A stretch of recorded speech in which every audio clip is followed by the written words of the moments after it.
Terima kasih Anda masih bersama kami dalam Sapa Indonesia Pagi. Saudara, kita masih membahas soal bagaimana mengungkap misteri kematian dari diplomat muda Kementerian Luar Negeri Arya Daru yang ditemukan tewas di kamar indekosnya. Dan polisi sendiri menargetkan akan merilis soal penyebab kematian korban ini di pekan ini. Kita masih membahasnya bersama dengan Pak Ito Sumardi, kemudian ada Prof. Hikmahanto Juwana, kemudian juga ada Bu Reni. Saya ke Pak Ito. Pak Ito, ini harus didalami oleh penyidik begitu ya, karena banyak sekali isu liar yang kemudian harus dibuktikan tentu saja soal bagaimana soal ada tidaknya soal kasus pembunuhan atau bunuh diri atau bahkan soal penyimpangan. Ini yang kemudian sebenarnya saya tidak mau terlalu mendalami soal itu karena menghargai perasaan dari keluarga korban pastinya Pak Ito. Tapi yang kemudian harus diselidiki adalah dokumen apa yang kemudian tengah dipegang oleh Arya Daru, termasuk soal laptop yang saat ini juga sudah diselidiki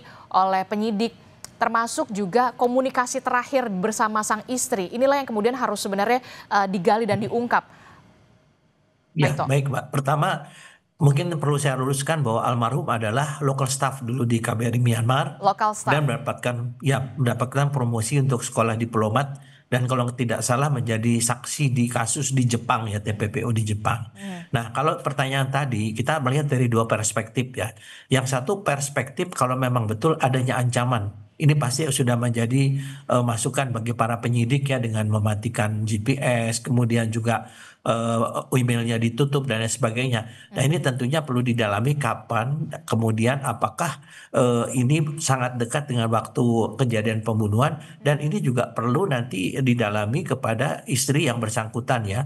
Nah, dan kalau untuk masalah perspektif psikologinya, ini tentunya Ibu Reni yang lebih tepat untuk menjelaskan. Tapi kalau dari perspektif ancaman terhadap yang bersangkutan, saya bisa-bisa saja ya, bisa-bisa saja. Oleh karena itu, di sini sangat penting untuk menelusuri jejak pembicaraan ya, jejak digital pembicaraan yang bersangkutan, baik melalui handphone ataupun melalui email ya, ataupun fasilitas lain yang bisa berkomunikasi dengan yang bersangkutan. Ini sangat penting ya.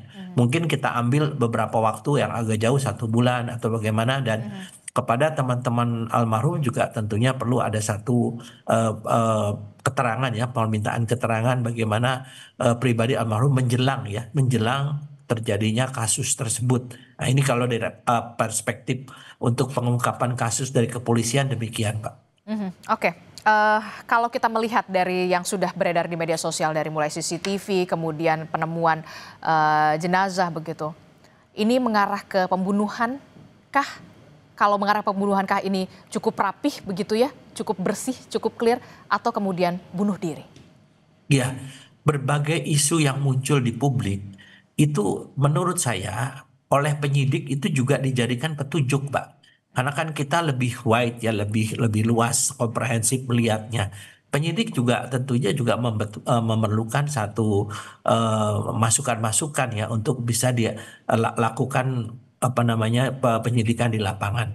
Kalau untuk menentukan apakah ini pembunuhan atau bunuh diri, saya kira ini memang saat ini mungkin beberapa kesimpulan sudah mengerucut yang nanti akan disampaikan mungkin oleh Polda Metro Jaya dalam waktu dekat. Dan mudah-mudahan apa yang disampaikan ini betul-betul bisa didukung oleh suatu hasil yang betul-betul saintifik sehingga tidak ada lagi hal ini dispekulasikan di masyarakat atau mungkin dianggap polisi ini tidak serius, padahal polisi untuk masalah ini betul-betul harus sangat hati-hati dan harus betul-betul cermat ya membaca semua masukan daripada info. Saya juga sering berkomunikasi dengan Pak Ade ya, Kabid Humas Polda Metro Jaya, dan beliau juga akan menyampaikan kepada penyidik itu perspektif dari saya yang mungkin kebetulan saya punya pengalaman selama cukup lama di penyidikan dan pernah menangani kasus serupa di dua tempat saya bertugas, dan alhamdulillah kita bisa mengungkap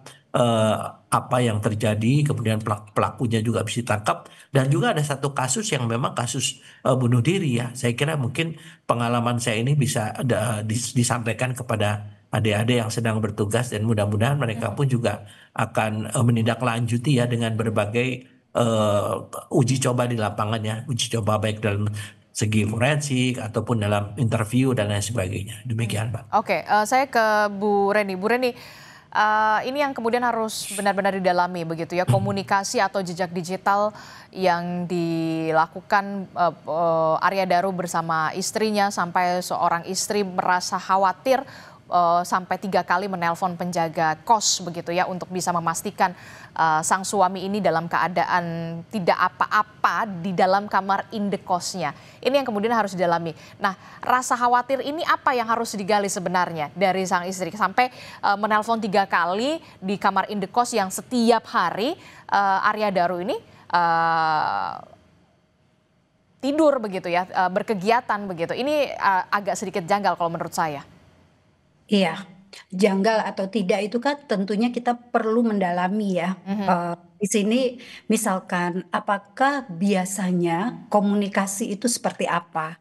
Jadi apakah memang biasa berkomunikasi dengan bolak-balik di telepon, tidak mengangkat sehingga mengakibatkan kekhawatiran, atau ini sesuatu yang tidak biasa begitu? Nah, kalau kita melihat di dalam pembicaraan, ini tampaknya memang ada kekhawatiran dari keluarga, khususnya di sini istrinya ya yang terus-menerus menelpon dan meminta dari penjaga kontrakan itu untuk melihat ke kamar korban ya. Di sini memang terlihat adanya kekhawatiran. Maka di sini perlu didalami. Kenapa kok bisa khawatir? Sebegitunya. Betul, dan apa pembicaraan terakhir yang dilakukan oleh korban? Apakah ada informasi-informasi tertentu? Nah, ini sangat penting untuk kemudian digali demikian untuk menentukan pada akhirnya nanti. Oke, berarti Anda melihat ada peluang ada yang tidak biasa nih sampai seorang istri kemudian menelpon penjaga kos sampai 3 kali untuk memastikan suaminya dalam keadaan aman di dalam kamar indekos. Ya, kalau melihat hanya di dalam 1 hari itu, tampaknya memang tidak biasa. Ada yang tidak biasa. Tapi biasa atau tidak itu kan ukurannya subjektif ya di Oke. sini. Jadi apakah memang biasa seperti itu begitu atau ini baru pertama kali? Kalau itu baru pertama kali berarti ini adalah sesuatu yang tidak biasa komunikasi yang dilakukan antara keluarga dengan korban pada malam hari itu. Oke, soal itu juga banyak juga spekulasi yang kemudian bermunculan di luar sana begitu ya, soal ini dibunuh atau kemudian bunuh diri atau kemudian ada penyimpangan lainnya. Ini juga masuk dalam hal yang harus didalami juga dari psikologi forensik menurut Anda, Bu Reni? Betul, karena tadi ya manner of death, Manner of death. Betul, latar belakang cara kematian dan latar belakang dari keputusan-keputusan, apa motivasinya, apa intensinya, apakah ada situasi psikologis lain yang tidak biasa, itu semuanya didalami di dalam proses otopsi psikologi. Jadi proses otopsi psikologis itu sebetulnya semua dugaan diangkat menjadi hipotesis yang kemudian perlu digali melalui tempat kejadian. Kita juga perlu melihat TKP-nya seperti apa, barang-barang korban seperti apa, apakah ada bukti tentang berbagai aktivitas di dalamnya termasuk misalkan aktivitas keseharian atau aktivitas khusus yang dilakukannya gitu ya. Jadi wawancara dengan saksi, orang-orang yang terkait dan betul-betul mengenal korban tentang kemungkinan apakah ada bukti-bukti perilaku yang mengarah pada dugaan-dugaan yang tadi dihipotesiskan. Jadi setelah itu pun data-data terkumpul masih akan ada pembuktian melalui analisis ilmiah, analisis konseptual terhadap telusur rekam jejak hidup dan berbagai barang-barang miliknya tadi termasuk jejak digital yang ditinggalkannya. Berapa lama Bu untuk bisa kemudian memperoleh hasil ini dari otopsi psikologi?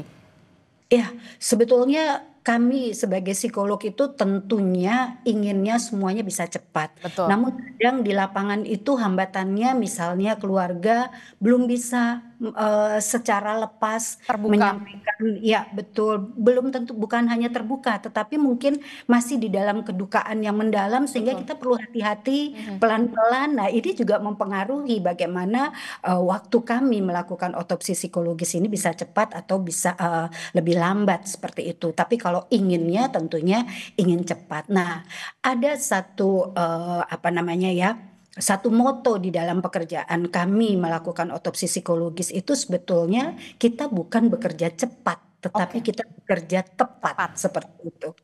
Bukan bekerja cepat tapi kemudian bekerja tepat begitu ya. Tepat, iya. Ini menjadi tantangan, kemudian tidak hanya soal keterbukaan dari pihak keluarga, tapi juga suasana duka yang sampai saat ini masih dirasakan pastinya oleh keluarga. Inilah yang kemudian menjadi tantangan tersendiri untuk otopsi psikologi di sana ya, Bu Reni ya. Oke, Betul. saya ke Prof. Hikmahanto. Prof. Hikmahanto, apa sih sebenarnya bahaya yang kemudian ada di depan mata untuk bisa sampai mengancam keselamatan seorang diplomat? Ya, yang pasti gini, seorang diplomat itu kan bukan human rights defender ya. Human Betul. rights defender itu biasanya sering berhadapan dengan pemerintah, bahkan juga berhadapan dengan berbagai pihak begitu ya.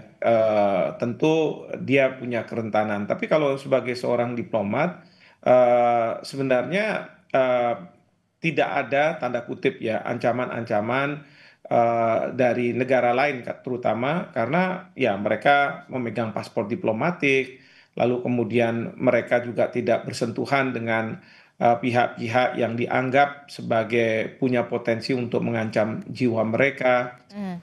Bahkan juga di Indonesia, terutama sekali yang tadi saya katakan, kalau kita bicara tentang perlindungan warga negara, itu kalau misalnya mereka yang tidak punya rasa kemanusiaan yang tinggi itu tidak akan bertahan lama karena biasanya memang kalau jadi diplomat mungkin inginnya seperti yang dibayangkan James Bond gitu ya, kira-kira bekerjanya di negara-negara yang maju dan lain sebagainya. Tapi untuk mereka-mereka yang di perlindungan ini berbeda, ini sangat-sangat unik dan mereka sangat paham situasi dan mereka tidak mungkin ya mempunyai musuh di luar negeri karena kalau mereka mempunyai musuh itu akan menghambat pekerjaan mereka. Justru mereka harus berteman dan dengan pertemanan itu mereka akan bisa mengevakuasi warga negara kita yang punya masalah di luar negeri. Jadi seperti itu.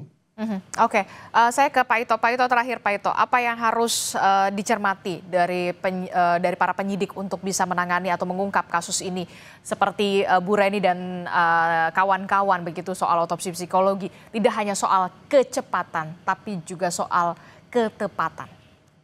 Ya, baik Mbak. Karena saat ini kan yang dilakukan adalah penyidikan secara saintifik ya, sehingga di sini yang saya dengar teman-teman itu sudah menggunakan ahli-ahli forensik termasuk psikologi forensik dan tentunya dalam proses pengungkapannya bekerja secara simultan. Ya, oleh karena itu Pak Kapolda kan menyampaikan mudah-mudahan dalam sepekan dapat memberikan satu kesimpulan. Nah, di sini betul kata Bu Reni, selain tidak berdasarkan kecepatan tapi ketepatan juga kecermatan. Nah, kecermatan ini tentunya diambil dari berbagai hasil penyidikan secara forensik disatukan kemudian membuat satu kesimpulan.